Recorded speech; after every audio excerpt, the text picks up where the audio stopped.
Jerome, can you hear us? Yes, sir. Perfect. All right, thank you for joining us tonight. We'll start with Tennessee offensive lineman Jerome Carvin. To ask a question to Jerome, please hit the raise your hand function.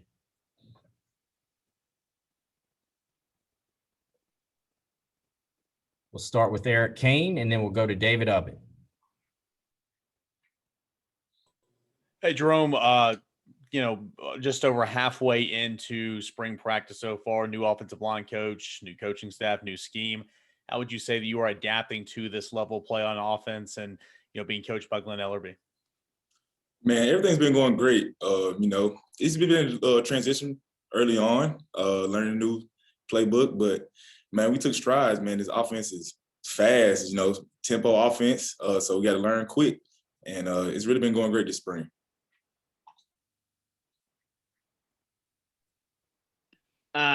Jerome, how would you say that you have progressed in spring practice so far? And were there any other young guys that have stood out to you in practice?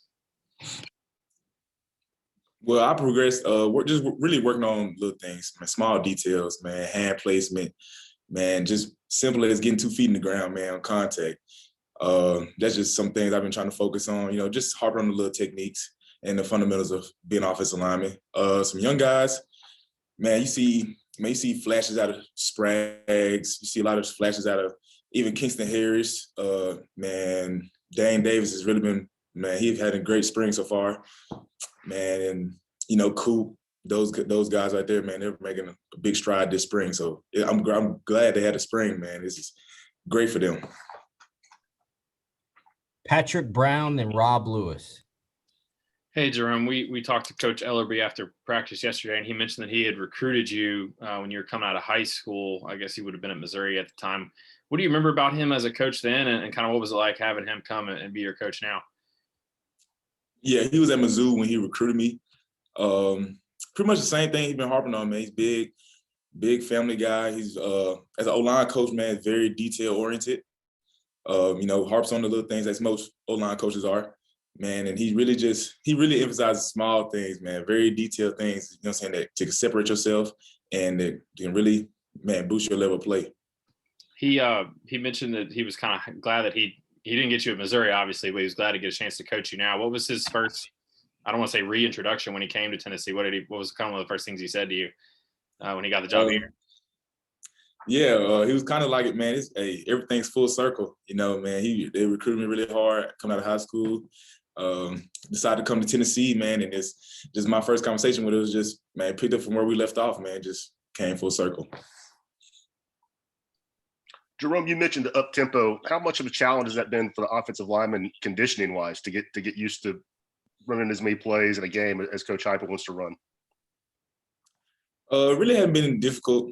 Our strength and conditioning staff, they do an awesome job off season. Even when they came in late January, early February, man, they put us to work quick, man. We ran, man, and they really translated to our offense and our up-tempo play style, man. It's really been good. We still got some ways to go, but, I mean, everything's been going pretty smooth so far.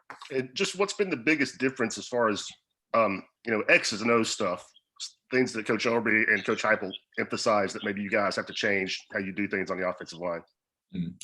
I mean, well, football is football, so the schematic things really haven't really changed too much. But, I mean, there's some small details, it's like offensive line-wise, like footwork, like there's different footwork than like a normal pro-style offense will have or any other offense will have. So that's probably been the biggest thing that's been different. Other than that, man, it's just football.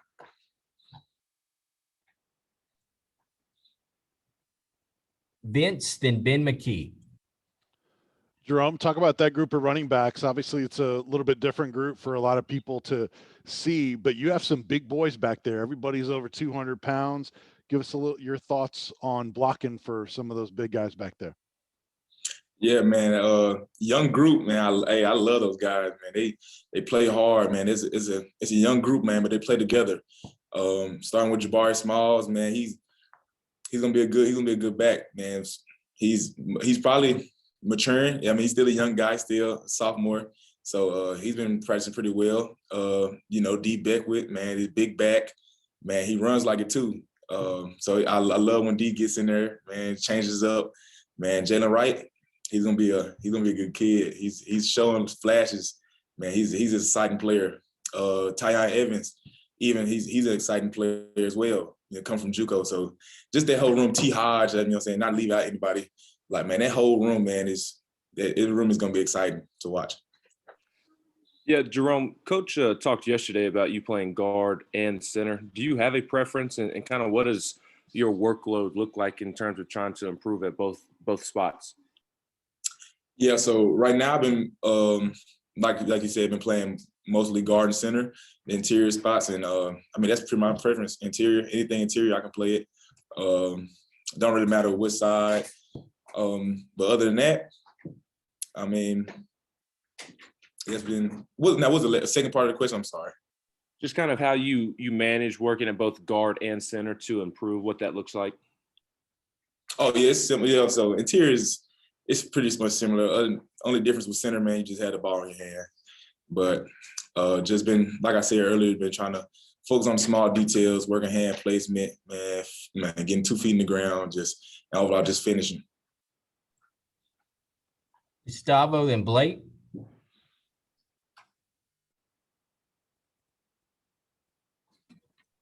Jerome, 9 practices in. So how do you see your development of the O-line? You mentioned you have to, learn a new offense, a really fast offense. So how do you see your unit and yourself developing through all those 9 practices? Development has been going pretty smooth. You know what I'm saying? Like I said early on was a transition, just learning their different play style. But now going into 9 practices, man, it flew by really fast, man. But we gained a lot of ground, and just excited for the rest of the practice in the spring game. Jerome, what would you say is the most exciting part of this offense for a player, and then what's the most challenging part to learn? Most exciting, man, just when we get the roll in the up tempo, man, you can really see the defense faltering. You can really see them like it's taking a toll on them, and while you know what I'm saying, our conditioning is up to par. You know what I'm saying? You can just see it in there, man. As me as the offensive lineman, I see a D lineman getting tired, man. That's joy. You know what I'm saying? So we can go here and get ready to punch it in. A challenge would probably be just really like the beginning, like adjusting to it, because it's a different play style. Like not a lot of people run it, and that's probably would be the most challenging. Once you get that down, man, it's gonna be fun. And then, how would you describe Alex Golish's personality? Juice. I would say Coach Golish has a lot of juice. Our offensive coordinator, man, he makes sure he has juice every day, brings it, makes sure, what I'm saying, he pours into us as what he has in him. And, we appreciate him for that.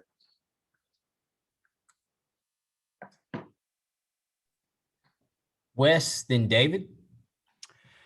Hey, Jerome, in terms of getting going again and learning a new offense, was that something that you kind of had to get yourself motivated to do it first? Was there some hesitancy there, or is that just change part of it and you got to roll with it? No, I mean, you just roll with it.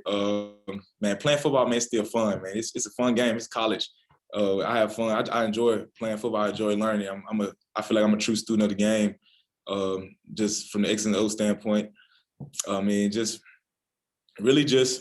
once you adjust, once you go through the hard parts of the transition, like you said, man, it's really smooth, man. You just really get hone on the small details. Jerome, you've said a couple times the small details. What are some examples of those things where you've seen Coach Ellerby have that? And then secondly, toughest defensive player to block on this roster right now? The small details is like, I'm not trying to repeat myself, but man, just hand placement in the run game, just eyes and pass pro. Make sure your eyes on your right man, or you know what I'm saying. Make sure you're in the slide. Make sure your eyes are in the slide. Footwork, like just make sure you, like I said, 2 feet in the ground, and just those are small examples of small details. And your second question, the hardest guy to block. I mean, we got some guys up front that can really play, man. Starting with Elijah Simmons, he's a load up front, man. It's fun going against Elijah. Matt Butler, a veteran guy, been playing for a long time. He hustles. Like he really works. You got to outwork him. I mean, he's a hard player, hard-working player. And another guy, Darrell Middleton, you know what I'm saying, older guy, you know what I'm saying, has experience playing football, man, and he's a hard guy too. Eric Kane and Patrick Brown. Hey, Jerome, kind of going off what Rob asked a little while ago, different offense, different scheme. I keep hearing vertical run lanes. And so it makes me think a lot more zone in this offense. What are some of the biggest difference in the blocking schemes from what you guys have been doing to what you're going to be doing? Well, from the zone scheme point of view, I mean, it's all the same. We're on a version of inside zone, run some. The only thing really different about the zone scheme is probably the outside zone and just like I said, the different footwork about it. But other than that, man, it's still zone scheme. Another thing that's like probably different than other offenses, like, man, the man scheming. And not to go into big detail, but like it's not like a big scheme that everyone runs. And that's what really separates this offense from any other offense I've been in. Jerome, I know last year was a free year of eligibility for everybody, but you're going into what would be your senior year. Is it kind of hard to believe you're at that point of your career? Does it feel like it's flown by at all? And do you kind of feel like you have to be an upperclassman and a guy that kind of leads by example or leads vocally for some of your younger guys on the offensive line? Yeah, man, it feel like 4 years flew by. I feel like, man, just a year ago I was a freshman. But yeah, time flies. And, just me being a part of this program, just the different guys that have been in our room, Pacific, O-line Pacific, Trey Smith, Brandon Kennedy, even bringing a new addition, Cade Mays, when he came in. Just that, man, you know what I'm saying? You love that, you love this part, man. You love that part of just being a part of Tennessee. And yeah, man, it's been an honor to play here for sure. And man, we're still going, we're still pushing, and excited for this new season, and just ready to play. Thanks, Jerome, for your time. We have Caden Cooper here right now too.